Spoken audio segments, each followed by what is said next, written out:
आपली पुरणपोळी अशी छान टम्म अशी फुगलेली आहे. आता तिला खालून वरून आपण अशी भाजून घेऊया. छान असं तूप लावून तिला आपण भाजून घेतलेले बघू शकता. किती सुंदर अशी पोळी झालेली ही. मंडळी, सर्वप्रथम तुम्हाला होळीच्या आणि धुलीवंदनाच्या खूप खूप शुभेच्छा. आज आपण झटपट अशी रेसिपी, पुरणपोळीची रेसिपी मी तुम्हाला दाखवणार आहे. ही पुरणपोळीसाठी लागणारी मी ह्या वाटीने 2 वाटी डाळ घेतलेली आहे. आणि आता ही डाळ मी स्वच्छ 2 पाण्याने धुवून आणि हिला 2 तासासाठी भिजत घालणार आहे. तर हिला पण ह्या डाळीला 2 पाण्याने धुवून घेतलेली आहे आणि आता हिला आपण 2 तासासाठी भिजायला ठेवणार आहोत. नंतर आपली डाळ ही अशी छान अशी भिजलेली आहे. आता आपण हिला कुकरमध्ये घालून घेणार आहोत. त्याची भिजून घेतली ना डाळ 2 तासासाठी, पुरण लवकर शिजतं आणि गॅसची पण बचत होती. आता आपण कुकरमध्ये घालून घेतलेली आहे आणि त्याच्यामध्ये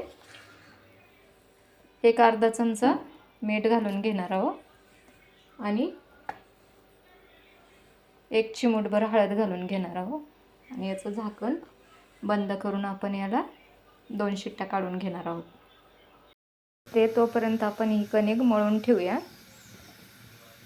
एक अर्धा 1 तास ही कणिक मळून ठेवली ना तर छान भिजते आणि पोळी एकदम मऊसूत येते. त्यासाठी आपण आता ही कणिक मळून घेऊया.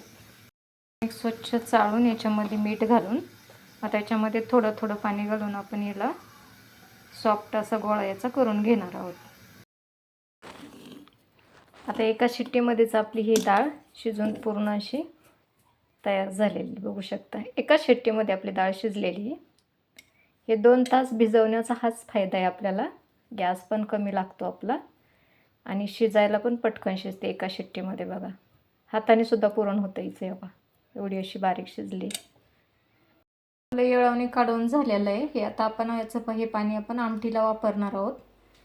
आणि इकडं डाळ मी याच्यामध्ये नितळून अशी पुरणाच्या चाळणीमध्ये काढून घेतलेले आहे. आता आपण याचं पुरण वाटून घेणार आहोत असं त्या पळीच्या साहाय्याने.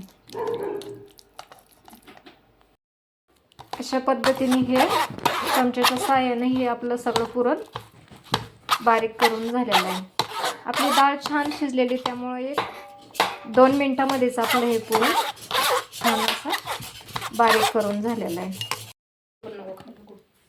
आता आपण ना ही चाळणी घेतली होती.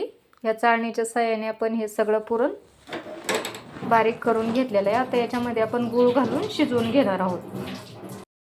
आता ह्याच वाटीने आपण डाळ घेतली होती ना, तर ह्याच वाटीने 2 वाट्या गूळ मी खिसून घेतलेला आहे आणि तो आता याच्यामध्ये घालून आपण पुरण हे छान असं शिजवून घेणार आहोत.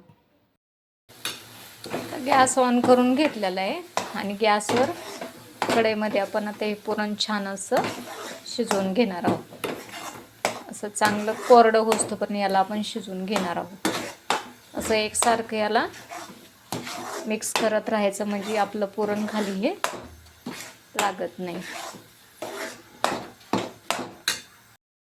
10 मिनटं लागलेले आहेत मला हे पुरण फ्राय करून घ्यायला आणि 10 मिनटानंतर असं छान असं तयार झालेलं आहे. आता याला आपण दुसऱ्या भांड्यामध्ये ट्रान्सफर करून थंड करून घेणार आहोत. अशा प्रकारे आपण हा कुंड तयार करून घेतलेला आहे. आता त्याच्यात आपण हे पुरण घालून घेणार आहोत आणि अशी आता लाटून घेणार आहोत. कट करा. अशा प्रकारे आपली ही पोळी लाटून तयार झालेली आहे आणि तिला आपण तव्यात घालून घेतलेली आहे. आता तिला आपण पलटी करून घेतली आहे. आता तूप लावून घेऊया आणि उलटून पालटून भाजून घेऊयात. छानपैकी सुंदर अशी पुरणपोळी माझी मुलगी बनवते. खूप छान अशी पुरणपोळी होती. ती एवढी छोटी असून सुद्धा तिला बनवायला येते. तांबे कट